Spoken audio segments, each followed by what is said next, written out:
नमस्कार, मैं अनुपम मिश्रा हूं और मेरे साथ अंकुर त्यागी जी हैं, जिनके साथ आज हम एक ऐसे मुद्दे पर चर्चा करने वाले हैं जो लगातार गरमाया हुआ है। पहलगाम में जिस तरीके से आतंकवादी वारदात हुई, उसके बाद आतंकवाद को लेकर के तमाम तरह से सारी चीज़ें निकल करके सामने आई हैं और इस बीच सबसे बड़ी खबर यह है कि रूस के राष्ट्रपति व्लादिमीर पुतिन ने प्रधानमंत्री नरेंद्र मोदी को फ़ोन पर बातचीत करके आश्वस्त किया है कि आतंकवाद के खिलाफ जिस तरीके से भारत जो लड़ाई लड़ रहा है उसमें रूस का पूरी तरह से साथ है और पूरी तरह से समर्थन है। ऐसे में भारत ने रूस के राष्ट्रपति व्लादिमीर पुतिन को शिखर सम्मेलन के लिए आमंत्रित किया है, जिस पर अब ये माना जा रहा है कि रूस और यूक्रेन के बीच जो युद्ध की स्थिति चल रही है उस बीच में रूस के राष्ट्रपति व्लादिमीर पुतिन भारत आ सकते हैं। और इस सब के बाद जिस तरीके से रूस के राष्ट्रपति ने आतंकवाद को लेकर के भारत की लड़ाई में अपना समर्थन दिया है, इससे कहीं ना कहीं पाकिस्तान पे और ज़्यादा दबाव पड़ता दिखाई देगा। और आने वाले वक्त में जिस तरीके से अंतर्राष्ट्रीय पटल पर इसको लेकर के तमाम चर्चाएं हो रही हैं और पहलगाम की हिंसा के बाद भारत ने जिस तरीके से इस पूरे मामले पर अंतर्राष्ट्रीय स्तर पर एक जो दबाव पाकिस्तान पर क्रिएट किया है, वो कहीं ना कहीं यहाँ पर साफ तौर पर दिख रहा है। अंकुर जी, किस तरीके से आप देख रहे हैं जो रूस के राष्ट्रपति व्लादिमीर पुतिन ने जिस तरीके से प्रधानमंत्री के साथ बातचीत की है, रूस यूक्रेन का युद्ध ऑलरेडी चल रहा है, ऐसी तमाम चीज़ें जो है इंटरनेशनल फोरम पे हैं, ऐसे में पाकिस्तान पर अब कितना प्रेशर और पड़ेगा? देखिए, प्रेशर की अगर हम बात करें तो पाकिस्तान पे ऑलरेडी काफ़ी प्रेशर है। और उसकी एक उदाहरण मैं आपको देना चाहूँगा कि आज पाकिस्तान सुबह सुबह यूएनएससी गया, यानी कि यूनाइटेड नेशन सिक्योरिटी काउंसिल में। वहाँ जाके कहा कि भाई देखिए, इंडिया ने पानी रोक दिया है चिनाब में, झेलम में, और अगर इंडिया ऐसा करेगा तो पाकिस्तान के लिए काफ़ी मुश्किल हो सकती है। तो सबसे पहले तो यूएन गया। उसके बाद जितने दुनिया में भारत के पड़ोसी मुल्क हैं, जिसमें मलेशिया है, जिसमें रशिया है, सब जगह जाकर पाकिस्तान कह रहा है कि भैया आप इंडिया को रोकें, इंडिया को समझाइए। रूस में जाके तो इनके एम्बेसडर थे, एक उन्होंने टीवी में इंटरव्यू में कहा कि इंडिया को रोकना चाहिए पूरी दुनिया को, वरना पाकिस्तान के पास न्यूक्लियर बटन है। तो ये बेहूदगी वाली बातें भी कर रहे हैं, कुछ समझदारी वाली बातें भी कर रहे हैं। लेकिन अब सवाल ये है कि उसका जस्टिफिकेशन ये अभी तक नहीं दे रहे कि पहलगाम में जो कुछ हुआ, जो आपने किया, आपकी आईएसआई ने किया, उसका क्या आप खामियाजा भुगतने के लिए तैयार हैं? आप उसको अपनी गलती क्या स्वीकार करने के लिए तैयार हैं? नहीं, उसे स्वीकार नहीं है। बेसिकली वही पुराना मोडस ऑपरेंडी है कि पहले एक काउंटर टेररिज्म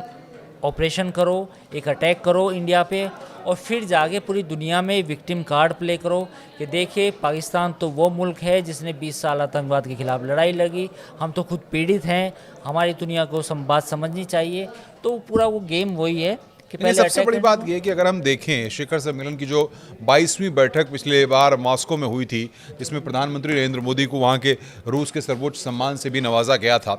तो इस बार 23वीं बैठक जो है वो भारत में होनी है शिखर सम्मेलन की, और उसी के लिए प्रधानमंत्री ने जो है रूस के राष्ट्रपति व्लादिमीर पुतिन को आमंत्रित भी किया है। आपको लगता है कि जो हालात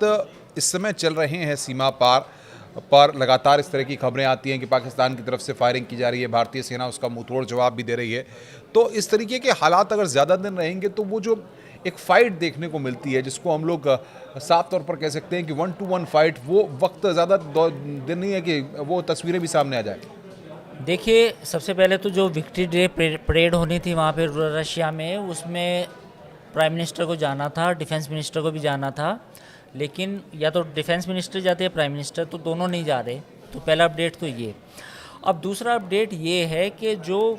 काइनेटिक एक्शन की बात आप कह रहे हैं, मुझे लगता है एज ए पर्सनल कि काइनेटिक एक्शन हो चुका है ऑलरेडी। वो इंडस वाटर ट्रीटी को एट अबेंस रखना, वो अपने आप में एक बड़ा काइनेटिक एक्शन था। लेकिन अब मुझे लगता है कि सरकार को काफ़ी सोच समझ के अगर डिले करती है तो हमें उस डिले को एक्सेप्ट करना चाहिए, क्योंकि पाकिस्तान को जितना जितना देर लगेगी पाकिस्तान उतना तड़पेगा जी। अब आप ये देखिए कि इस समय जब पानी रोका गया पिछले 2-3 दिनों में, तो पाकिस्तान को इस बात की बेचैनी लगी, वो दौड़ते हुए यूएनएससी गया। तो ऐसे ही काइनेटिक एक्शन की बात है कि काइनेटिक एक्शन जो है अभी जितना डिले होगा it will be better for the India, कि हमें समझ में आ जाएगी पाकिस्तानियों को निचोड़, मतलब बेसिकली पाकिस्तानियों का जो पूरा सिस्टम है वो एक्सपोज हो जाएगा। अब ये समझिए कि पाकिस्तान जब ये इंडिया लगने लगा है पाकिस्तान को कि इंडिया अभी अटैक नहीं करेगा, वो सोच समझ के करेगा, तो पाकिस्तानी बेचैन है कि कब करेगा। लेकिन सबसे बड़ी बात ये कि इंटरनेशनल फोरम पे भारत को जिस तरीके का समर्थन मिल रहा है, जिस तरीके का साथ मिल रहा है, अब जिस तरीके से रूस के राष्ट्रपति ने भी समर्थन दिया है मोदी के साथ बातचीत में, आपको क्या लग रहा है, क्या पाकिस्तान इन सब चीज़ों से अनभिज्ञ होगा, उसे नहीं पता होगा कि उसको जो बाकी जो भारत के आसपास के नेबरिंग कंट्रीज़ हैं वहाँ का जो सपोर्ट है, या फिर अगर कहा जाए कि रूस ने जिस तरीके से कह दिया है, तो पाकिस्तान इस सब को लेकर अंतर्राष्ट्रीय पटल पर अपने आप को अलग थलग नहीं पा रहा होगा? देखिए, पाकिस्तान के पास कौन है, गिने चुने 3-4 मुल्क हैं जो उसको सपोर्ट करेंगे। चीन, तुर्की, थोड़ा कतर और 1-2 और कोई कंट्री हो सकता है, जो मलेशिया हो सकता है या कोई 1-2 और मुस्लिम कंट्री हो सकता है। इसके अलावा पाकिस्तान को कोई सपोर्ट नहीं है। रही बात इंडिया की, इंडिया दुनिया की पाँचवीं बड़ी अर्थव्यवस्था है, टॉप 5 में आता है, उसके साथ दुनिया के बिजनेस ट्रेड रिलेशन है। तो कोई भी इंडिया एक ग्लोबल इमर्जिंग पावर है, तो कोई भी इंडिया के साथ अपने रिश्ते ताल्लुकात ख़राब नहीं करना चाहता। बहुत महत्वपूर्ण बात आपने कही है जाहिर तौर पर। और अब रूस के राष्ट्रपति व्लादिमीर पुतिन ने जिस तरीके से भारत के समर्थन की बात कर दी है, आतंकवाद की जड़ें भारत किस तरीके से खोखली करेगा और पाकिस्तान को मुंहतोड़ जवाब देगा, क्योंकि भारतीय सेनाओं को पूरी तरह से फ्री हैंड देने के बाद प्रधानमंत्री नरेंद्र मोदी लगातार बैठकें कर रहे हैं, लगातार निर्देश दिए जा रहे हैं और हर चीज़ की मॉनिटरिंग लगातार कई स्तर पर की जा रही है। यानी कि अब आप समझ लीजिए कि शिखर सम्मेलन तो भले ही अभी कुछ महीनों के बाद होना है, 23वीं बैठक होनी है, लेकिन अगर रूस के राष्ट्रपति को आमंत्रित किया गया है तो आप समझ सकते हैं कि भारत जो है इन्वेस्टमेंट के साथ साथ, टेक्नोलॉजी के साथ साथ, बाकी सारी चीज़ों पे फोकस करने के साथ साथ टेररिज्म पर इस शिखर सम्मेलन की बैठक से पहले एक बड़ा मैसेज देने की कोशिश ज़रूर करेगा। नमस्कार।